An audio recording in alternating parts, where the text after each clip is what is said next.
Hey, y'all, grab a coffee, settle in, because I'm about to tell you a story that'll hit you right in the feels. A story about a guy, a diner, and a night that changed everything. Picture this, a freezing winter evening in a rundown corner of Baltimore, where the wind cuts like a knife and the streets feel like they've given up hope. That's where we meet Marcus Tate, a man carrying the weight of a failing dream, sitting alone in his diner, Rosie's Place, staring at a pile of bills that might as well be a death sentence for his business. Marcus was hunched over the counter, the neon sign outside flickering like it was on its last legs, just like the diner itself. His grandpa's old chef's knife sat next to him, a reminder of the legacy he was letting slip through his fingers. "I'm sorry, Pops," he muttered, his voice barely louder than the hum of the ancient fridge in the back. The numbers on those bills, rent, utilities, suppliers who'd stopped calling because they knew he was tapped out, they were bleeding him dry. Rosie's Place, named after his grandma, was once the heart of this neighborhood, serving up soul food that brought folks together. Now, it was a ghost town, choked out by shiny fast food joints that didn't care about the people here. Marcus locked up, stepped into the cold, and wondered if he'd even have a key to turn tomorrow. That's when he saw them, at the corner of Franklin Street, huddled under a tattered blanket against a graffiti-covered wall, an old woman and a kid, maybe 8 years old, shivering so hard you could hear their teeth chatter. The woman, her arms wrapped tight around the boy, was trying to shield him from the wind, but their clothes were thin, no match for the Baltimore winter. The kid's voice, small and shaky, cut through the night. "Nana, it's so cold." Marcus stopped dead in his tracks. He knew that look, the kind of desperation that says you've got nowhere left to turn. He'd felt it himself, staring at those bills, but this was a different kind of broken. He had a roof, a stove, a place to lay his head. They had nothing but each other. He walked over, boots crunching on the icy sidewalk, and crouched down, keeping his voice soft, like he was talking to a scared animal. "Hey, you don't gotta stay out here tonight. I got a place right over there," he said, nodding toward the diner's flickering sign. "It's closed, but I can whip up something hot, get you warmed up." The woman's eyes narrowed, sharp and proud, like she'd heard promises before that came with strings. "We don't take handouts," she said, her voice low but firm. Marcus nodded, respecting the steel in her tone, but before he could say more, the kid looked up, his big eyes pleading. "Please, Nana, I'm freezing." Her shoulders slumped, just a little, and she gave a tiny nod. That was enough. Marcus led them across the street, the diner's warmth spilling out as he pushed open the door. He sat them in a booth by the heater, then slipped into the kitchen, his hands moving on autopilot, chopping onions, stirring broth, heating up leftover cornbread. Soon, 2 steaming bowls of chicken soup hit the table. The kid, whose name Marcus later learned was Jamal, attacked his bowl like he hadn't eaten in days, while the woman, Clara, took slow, cautious sips, her eyes softening as she whispered, "This is good." Marcus leaned against the counter, watching them eat, and for the first time that night, the knot in his chest loosened. But he knew the truth. Sending them back into that cold would be like signing their death warrant. He cleared his throat, gesturing to the back. "There's a storage room with a couch, some blankets. It ain't much, but it's warm. Stay here tonight." Clara's eyes glistened, her mouth opening like she wanted to argue, but Jamal tugged her sleeve, and she nodded, whispering, "Thank you." In that moment, Marcus felt something shift inside him, not joy, not relief, but a tiny spark that maybe he hadn't failed at everything. Morning came, and Marcus walked into a diner he barely recognized. The tables were spotless, chairs tucked in neat, the windows gleaming like they hadn't in years. Even the pile of bills on the counter was stacked tidy, like someone had tried to make order out of his chaos. He heard a rustle from the back and found Clara folding rags, her hands steady, while Jamal sat on a stool, scribbling on a scrap of paper. The kid's face lit up when he saw Marcus. "Look, Mr. Marcus, we cleaned everything. Nana said if we're staying, we gotta help, and I drew this for you." He held up a picture of Rosie's Place, but not the empty husk it was now. It was alive, windows glowing, tables full of smiling people, a sign above the door reading Rosie's Place in big, proud letters. In the corner, 3 stick figures stood together, a man, an old woman, and a boy. Marcus's throat tightened. He looked at Clara, who met his gaze with a mix of pride and defiance. "You gave us a roof," she said softly. We respect what's yours. He looked back at the drawing, the kid's hopes staring him in the face, and something in him stirred a crazy, reckless idea that maybe this place could be more than a graveyard for his dreams. But before he could say anything, a sharp knock rattled the door. Marcus stiffened, tossing the dish towel aside as he walked to the entrance. Through the glass, he saw a man in a slick coat, his breath fogging the window. Victor Klein, the debt collector who'd been circling Rosie's like a vulture for months. Victor stepped inside, his eyes scanning the clean diner with a smirk. Well, ain't this cute, Tate? Place looks better than your books. His voice dripped with mockery, and Marcus's jaw clenched, his hands balling into fists. Victor leaned in, his smirk widening. 2 weeks, pal. Get me my 40 grand, or this diner's mine. Hell, I'll turn it into a vape shop by spring. He tapped the counter with a knuckle, like he was marking his territory, then sauntered out, his boots crunching in the snow. Marcus stood frozen, the weight of those words crushing him.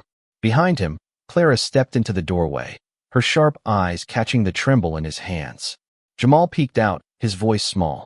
Who was that, Mr. Marcus? Marcus crouched down, forcing a smile. Nobody you gotta worry about, kid. Just business. But Clara's gaze told him she saw through the lie. That night, Marcus couldn't sleep. Victor's threat hung over him, but so did Jamal's drawing, that vision of a diner full of life.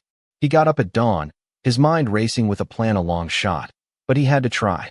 He started cooking, more than he had in months, filling the air with the smell of fried chicken, greens, and cornbread. Clara watched him, one eyebrow raised. What are you up to, Marcus? He grinned, a little shaky. If folks won't come to us, we'll go to them. Jamal's eyes lit up. You mean we're giving out food? Like a party? Marcus chuckled. Free samples, kid. Get him to taste what Rosie's is about. Maybe they'll come back. By noon, they were outside, braving the cold, passing out plates to anyone who'd stop. Most folks rushed by, heads down, but a few paused, took a bite, and their faces lit up. Man, this is like my mama's cooking, one guy said, coming back for seconds. Hours passed, and Marcus's hope grew until Jamal started coughing, a deep, rattling sound that stopped Marcus cold. By evening, the kid was burning up, barely able to stand. Marcus didn't think twice. He scooped Jamal up, drove him to the hospital, and paid for the visit with the last of the diner's cash money he'd set aside for Victor. The doctor's words were blunt. Pneumonia. Caught it just in time, but he needs meds and rest. Marcus sat by Jamal's bed, his heart sinking as he realized what he'd done. He'd saved the kid, but probably lost Rosie's. Clara sat beside him in the hospital hallway, her voice quiet but steady. I owe you the truth, Marcus. My name's Clara Brooks. Jamal's my grandson. His mom, my daughter, died in a wreck 4 years ago. His dad walked out, left him to me. I was barely getting by fixed income, medical bills piling up. When I couldn't pay rent, they kicked us out. I thought I'd seen it all, raised 3 kids, buried 1, lost my husband to cancer. But watching Jamal shiver on the street, that broke me. Her voice cracked, and Marcus reached for her hand. You're a hell of a grandma, Clara. Jamal knows you love him. She looked at him, tears in her eyes. You treated him like your own, Marcus. You're the dad he never had. And I think you need us as much as we need you. Marcus's chest tightened. He'd been alone so long, carrying the diner's failure like a personal sin. But with Clara and Jamal, he felt something new, a family. When we get back, he said, his voice rough, no more storage room. There's 2 rooms upstairs, old but fixable. They're yours if you want him. Clara nodded, tears streaming, gripping his hand like a lifeline. From the hospital room, Jamal's weak voice called out, Nana? Mr. Marcus. They rushed in, finding him awake, his eyes clearer. You stayed, he said softly. Marcus knelt by the bed, a hand on the kid's forehead. Of course, buddy. That's what family does. 3 days later, they brought Jamal back to Rosie's, still weak, but on the mend. Clara got to work, turning the upstairs into a real home. Curtains from old tablecloths, borrowed furniture, Jamal's drawings everywhere. But the clock was ticking. Victor would be back, and the money was gone. That afternoon, the knock came heavy, like a judge's gavel. Marcus opened the door to Victor and 2 goons, their shadows filling the diner. Victor's grin was pure venom. Thumbs up, Tate. Heard you've been playing daddy instead of paying up. Marcus's fists clenched, but before he could speak, Clara stepped forward, her chin high. "Marcus doesn't have your money," she said, her voice like steel. Victor laughed, sharp and cruel. "No kidding, sweetheart. So we'll take this place. Shame it's got potential for a strip mall." Clara reached into her coat, pulling out a worn envelope, thick with cash. Marcus froze. "Clara, what the hell?"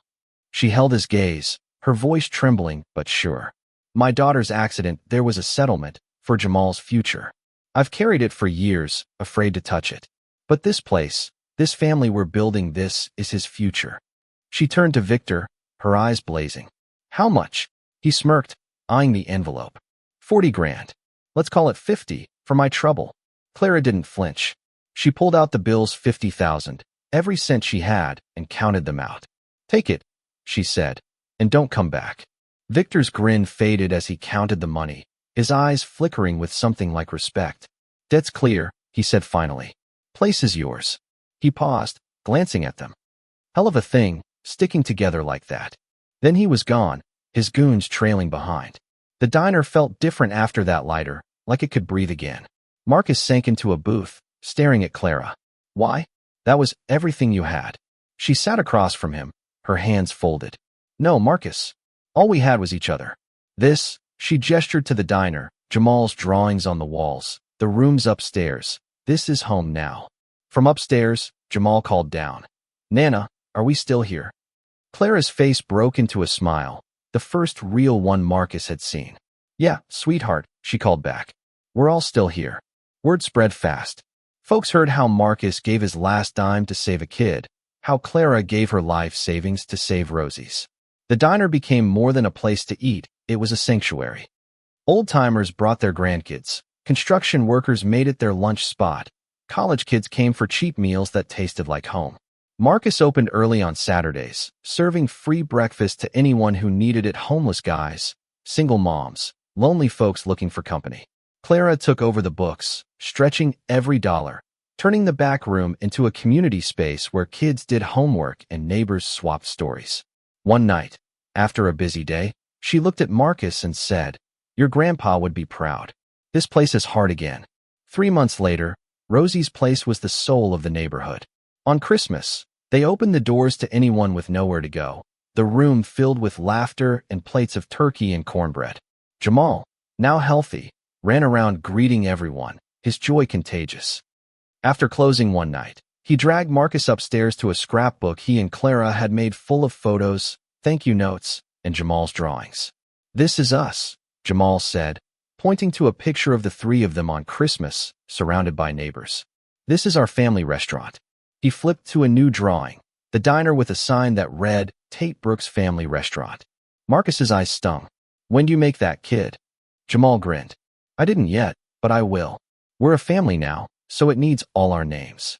Clara nodded, her voice soft. "If that's what we all want." Marcus pulled them both into a hug. "Can't think of anything I'd want more." Sitting alone later, Marcus flipped through the scrapbook pictures of Jamal's first day helping in the kitchen, Clara teaching kids to read, community dinners, birthday parties. The last page had a note in Clara's handwriting. "Sometimes the best families are the ones you choose. Love doesn't need blood, just open hearts."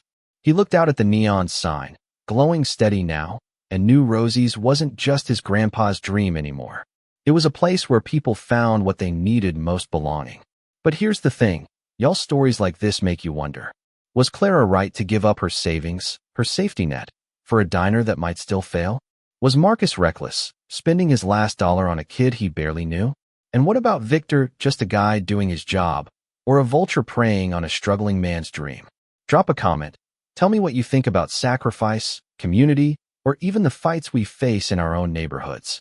Hit that like button, subscribe, and turn on the bell so you don't miss the next story. Because in a world that feels cold sometimes, places like Rosie's remind us kindness can still win.